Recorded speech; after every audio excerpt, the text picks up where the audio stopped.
Ron Johnson built the most profitable retail stores in the world. Apple stores. The places where people waited overnight in line just to be allowed inside. He did it through revolutionary design, radical simplicity, and one core principle: respect the customer's intelligence. In 2011, JCPenney hired him to do the same thing. He eliminated fake prices. He stopped manufacturing false urgency.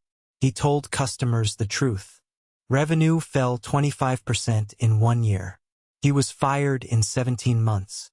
The company eventually went bankrupt. This is the story of how respecting your customers destroyed a $17 billion retailer, and what it reveals about the uncomfortable truth of why we buy anything at all. Before we get to JCPenney, we need to understand who Ron Johnson was.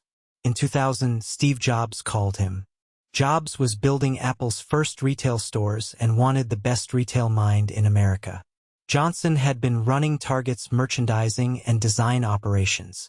He had never built a store concept from scratch. Jobs hired him anyway. What Johnson created at Apple became legendary. The Genius Bar. The open-floor design where every product could be touched and tested. The store layout that guided customers on a journey without a single checkout counter in sight. By 2011, Apple stores were generating $4,000 in sales per square foot annually, the highest revenue per square foot of any retailer on earth, by a factor of 2. When JCPenney's board went looking for someone to transform their struggling chain, there was one person on every shortlist. They hired him in June 2011. JCPenney in 2011 was a different world. Founded in 1902 by James Cash Penney in Kemmerer, Wyoming, the chain had grown to 1,100 stores serving predominantly middle-class and working-class American women. The average JCPenney customer had a household income of around $38,000 a year. She wasn't shopping for design or experience. She was shopping for value, or what she believed was value. And JCPenney had spent decades engineering that belief with mathematical precision. The company ran 590 promotional sales events every year, more than one every single day. Items were routinely priced at a fictional original price of $80, then immediately marked down to $39.99 with a 40% off coupon. The coupon mailer wasn't just a marketing piece. For millions of JCPenney customers, opening that coupon envelope was the entire point of the shopping trip.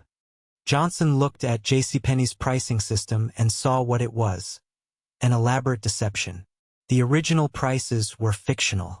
The coupons were theater. Customers were being psychologically manipulated into believing they were saving money on items that had never been sold at the stated original price. Johnson found it dishonest. He also found it unnecessary.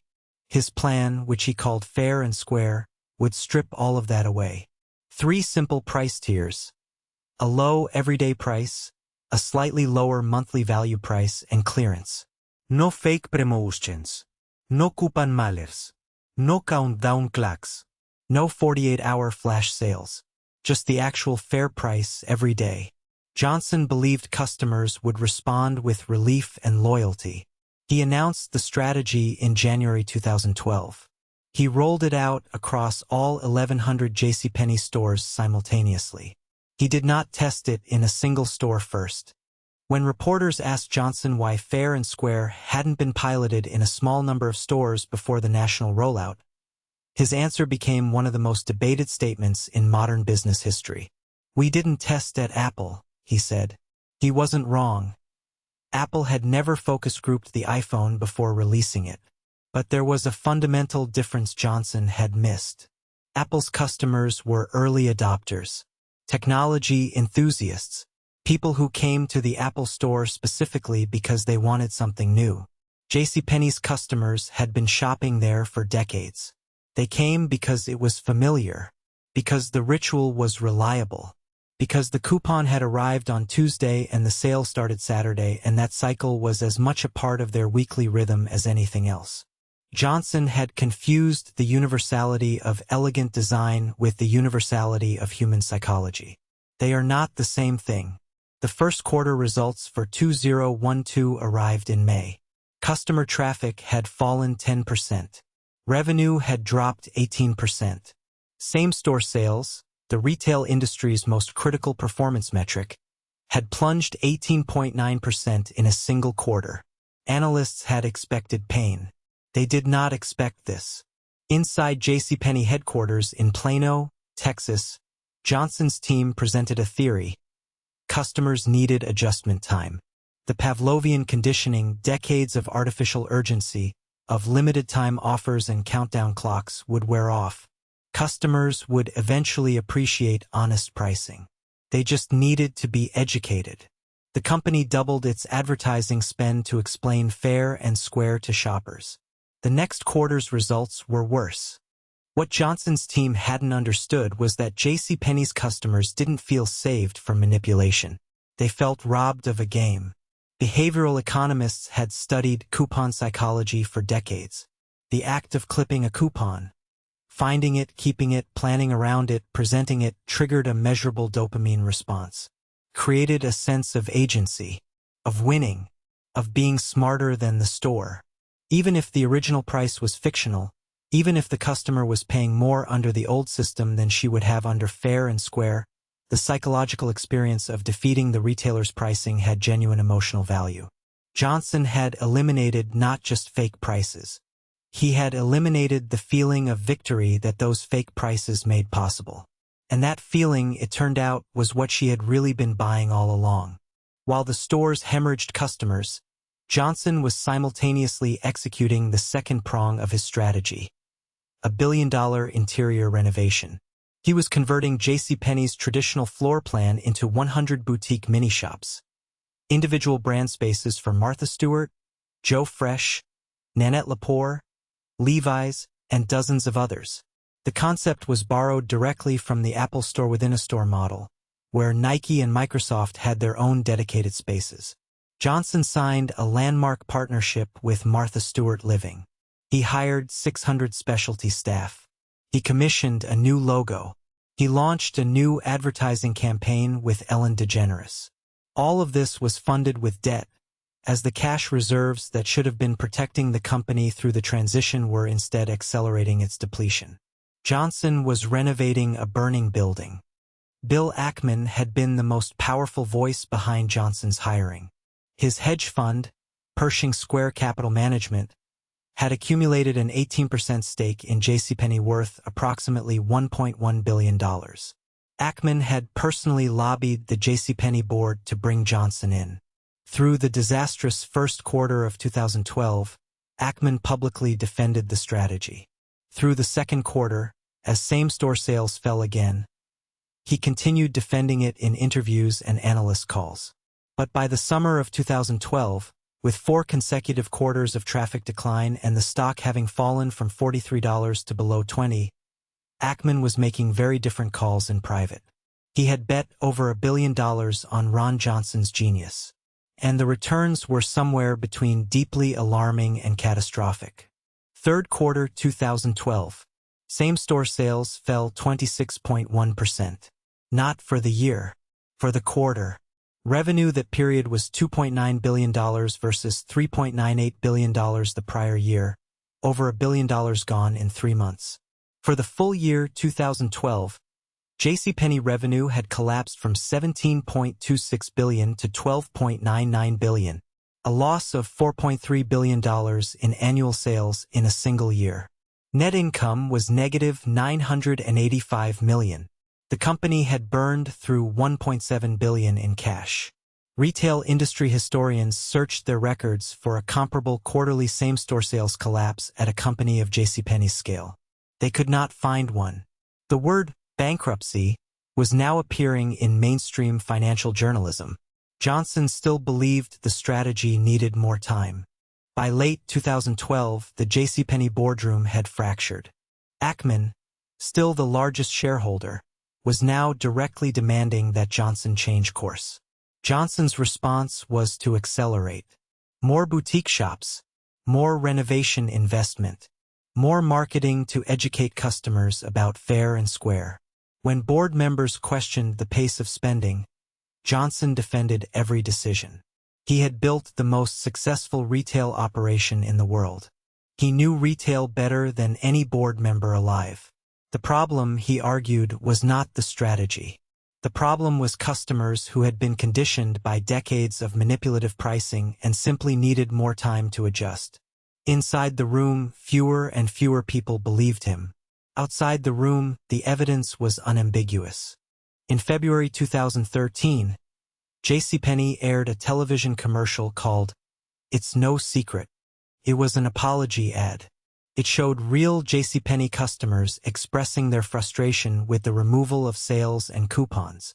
It ended with an explicit promise. The discounts were coming back. Ron Johnson, still serving as CEO, had been forced to publicly repudiate his own strategy while still in office. The coupons reappeared on jcp.com. The promotional email blasts resumed. The sale signs returned to store windows. For the customers who had stayed away, it was a signal that the old JCPenney was coming back. But for investors, analysts, and board members watching the company's cash position, it was confirmation of something more fundamental. The experiment had failed completely, and the CEO who had staked his reputation on it was now dismantling it piece by piece. On April 8, 2013, Ron Johnson was fired as CEO of JCPenney. His tenure had lasted 17 months. His predecessor, Mike Ullman, was rehired the same day to begin reversing the damage. The final accounting was stark. JCPenney's annual revenue had fallen from $17.26 billion to $12.99 billion, a permanent loss of $4.3 billion in revenue run rate that the company would never fully recover. The stock had fallen 51% since Johnson's first day. Bill Ackman, who had championed Johnson and bet $1.1 billion on his vision, had lost approximately $500 million. He would battle the JCPenney board publicly for months before selling his entire stake in August 2013, calling it one of the most painful experiences of his career. Johnson returned to private equity and never ran a major retailer again. The Wharton School of Business called the JCPenney experiment, quote, possibly the most significant naturally occurring test of behavioral economics in retail history. And what it revealed was deeply uncomfortable. JCPenney's customers had been paying more under the old fake sale system than they were paying under fair and square. The everyday prices Johnson introduced were genuinely lower than the discounted prices customers had paid before. By any rational measure, customers were better off.